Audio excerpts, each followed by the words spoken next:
Braden, I think you were having a similar conversation in terms of the subject to what we talked about a little bit earlier in the show, and that is expectations. And there can be internal, there can be external, media fans versus what's going on in the program. But Joe Milton, he has to replace Hendon Hooker, who's getting buzzed this week in Indianapolis with the NFL draft. We know about what he accomplished at Tennessee.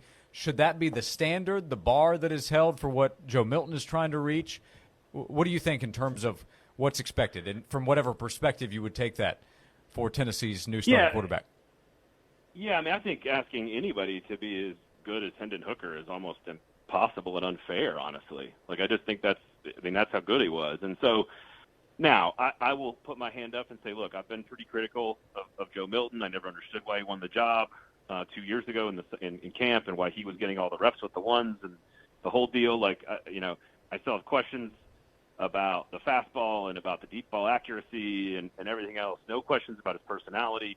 I think that, so long story is, I also don't think fans should expect Orange Bowl Joe Milton. I get a lot of that from family and friends and Twitter alike that are like, did you watch the Orange Bowl? I'm like, yeah, I don't care.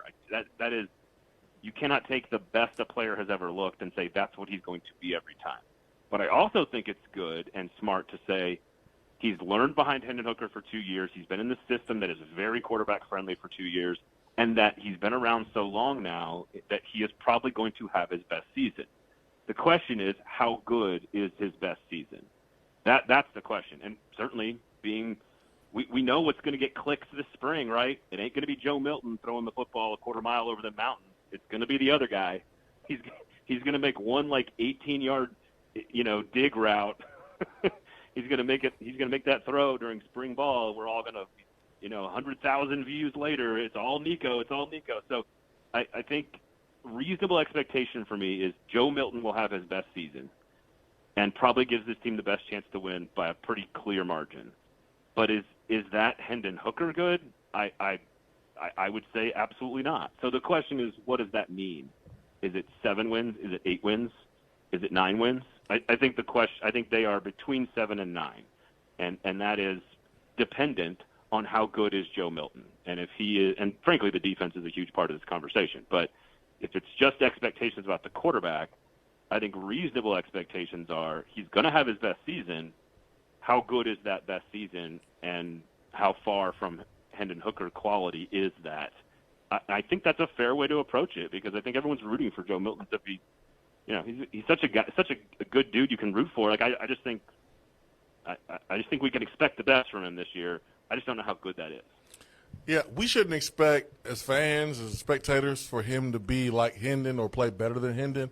But I think if you're Joe Milton, you should set the expectation for yourself, because you were part of that journey with Hendon. You've learned a lot, and friendly competition is always good and helps everyone improve. So that should be a goal that you set for yourself. When you look at some of the numbers that Hendon was able to hit, you want to try to beat those numbers, and I'm sure Hendon will give you his blessing.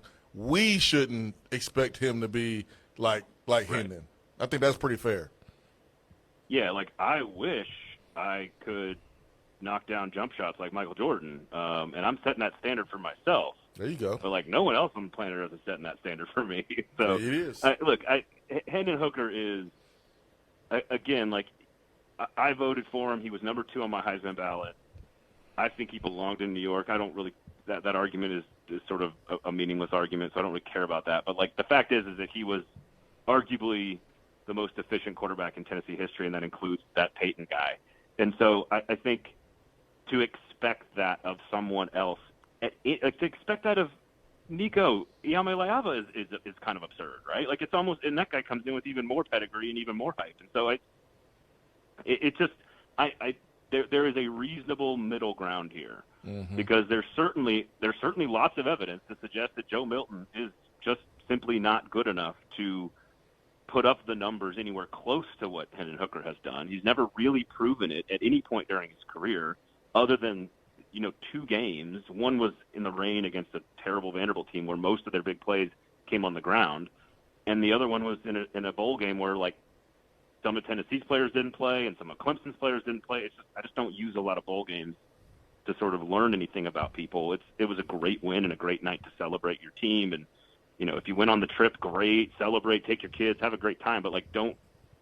I think people get what happens is we as fans, the fans in the world only watch a team one time that's outside of their favorite team, right? Like how many Tennessee fans have watched like I don't know Oregon State all season?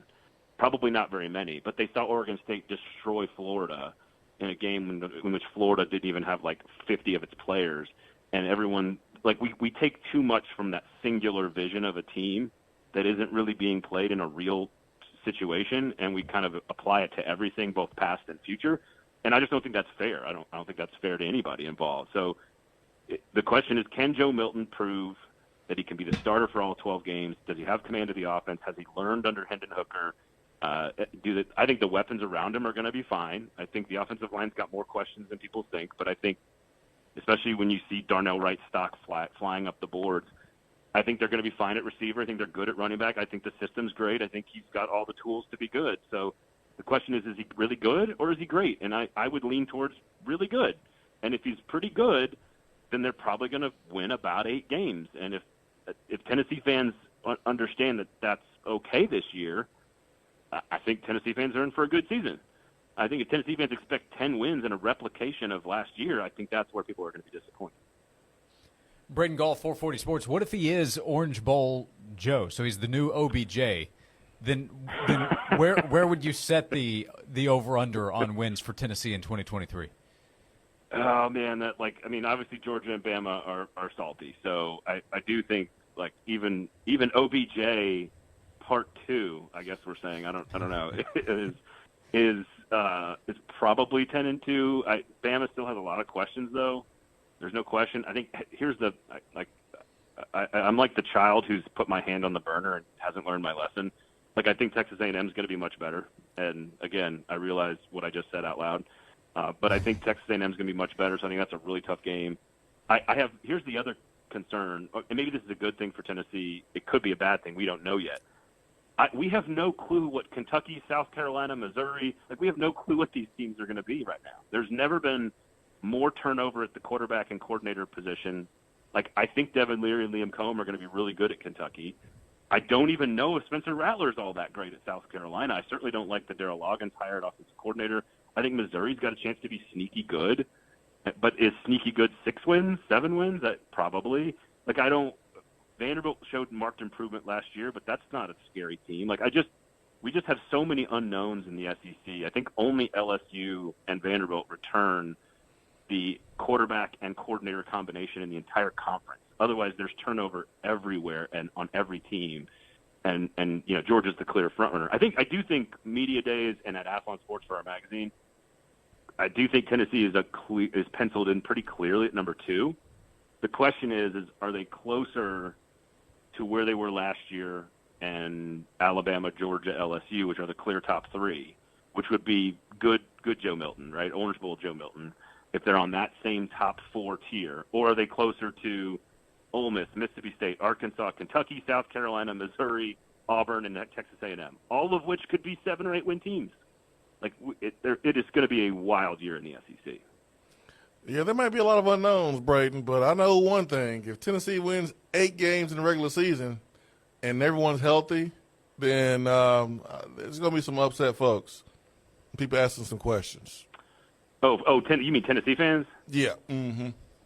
Really? I just like yeah. what I mean, the depth on the defense isn't. They need one more recruiting class, in my opinion, to stack another different.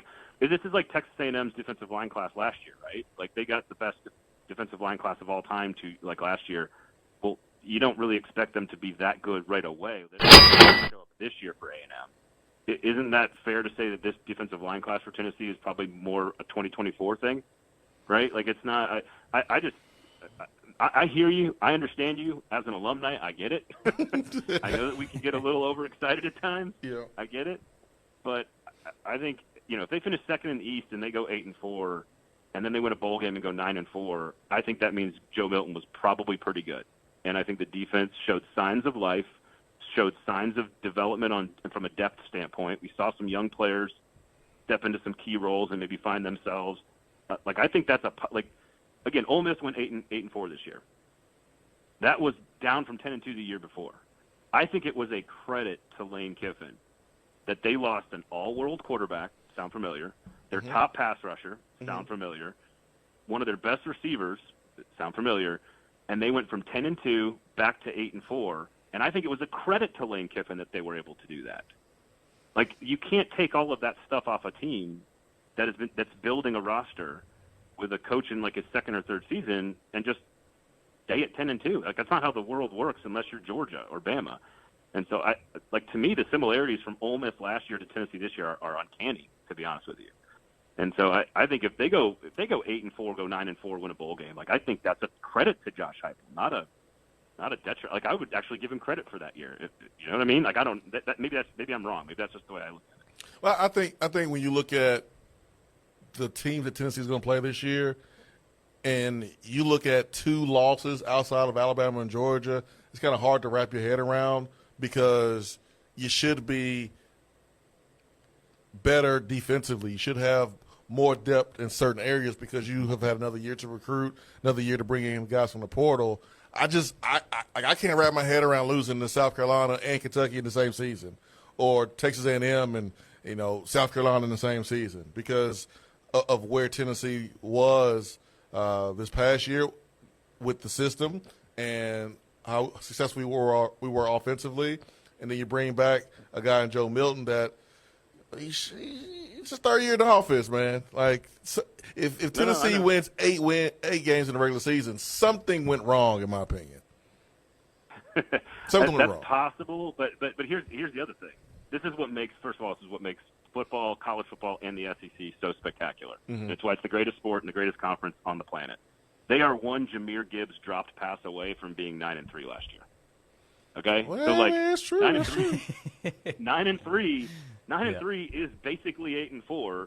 South Carolina already ran them out of the building. I don't think that happens this year. Hold on now. 8-4 is different from 9-3. But you see what I'm saying? Like, no. our entire like evaluation of a human being's job is based on like a running back dropping a pass. Like that's the beauty of the game. That's the beauty of the sport. It's called the game of inches for a reason. We say any given Saturday for a reason. We say, this is why we love the product. This is why we're fans, is because there's certain games you can't argue that with, right? Like the South Carolina game, you can't argue that. The Georgia game, you can't argue that. When Tennessee blew LSU out, fans can't come back and say, oh, well, they fumbled the first kick, that's why they lost. Like, no, you got your butts kicked. But when you play games that are 50-50 and it comes down to one play, like, again, this Alabama was 2 pass plays away from being 12-0 last year. And now we look at them as a disappointment last season because a freshman tight end for LSU caught a 2-point conversion, and Tennessee did some spectacular stuff on that final drive, and the kick went through, and Alabama couldn't figure that out. Alabama failed in that situation. Tennessee succeeded in that situation. And that totally changes the entire evaluation of two programs that are like $150 million with like hundreds of people. and it's because Jahmyr Gibbs dropped a pass on second down or whatever. Like, I just – that is the beauty of the product. And so I think – is it fair to ask fans to think that way? Maybe not. Maybe it's not fair. Alabama was a disappointment. They were. Don't take that away from former Huntsville native Jason Swain. Disappointment. Hey, and Braden, you're right. All those nerds in Huntsville. Yeah, that's right. Yeah, this is the beauty of the sport too. We have 5 more months. We're getting closer. 5 more months as I'm trying to subtract in real time to figure out what will happen this fall, and then we will all be wrong anyway. In the meantime, what's going on at 440 Sports for people to check out? Fringe Element, of course, SEC football, every single episode out every single Wednesday. We talked a lot about what we think the Texas A&M rivalry should do. There's going to be so many stinking narratives that are going to come out of this combine that have nothing to do with what general managers actually think of these players. So we sort of debunked a bunch of myths on the show today. There's going to be narratives about Anthony Richardson and narratives about Bryce Young and narratives about Hendon Hooker. Like, don't listen to that crap. The GMs aren't changing their opinions based on what happens this weekend, so don't, at least not on the field that you can see on television. So we talked about a lot of that stuff, and again, how many teams could be disappointed this year because there's so many expectations around the SEC with so many unknowns that, go check all that stuff out. Again, even going back to the Bama question, like, they're 2 plays away from being 12-0. They're also like 2 or 3 plays away from being 8-4. And like, so the real question is like, what were they? And it's like, oh, they were just 10-2. Like, that's what they were. Like, it's just you are what your record says you are. And so check out Fringe Element. Tons of Pred stuff, of course, with the Predators going through massive changes. The Titans are going through massive changes. We got lots of stuff for the Titans. So just check out 440 Sports. Got one of the best soccer teams in MLS that just got started last week. We got National SC stuff. So it's an a la carte sports menu for you from a content standpoint. So pick out what you like and tell somebody about the product. We like to think we're doing pretty good work here in the Mid-State, covering the entire state of Tennessee. So go check it out. 440 Sports. Braden, thank you for the time as always. We appreciate it. We'll talk to you again soon. Sorry if I was disappointing.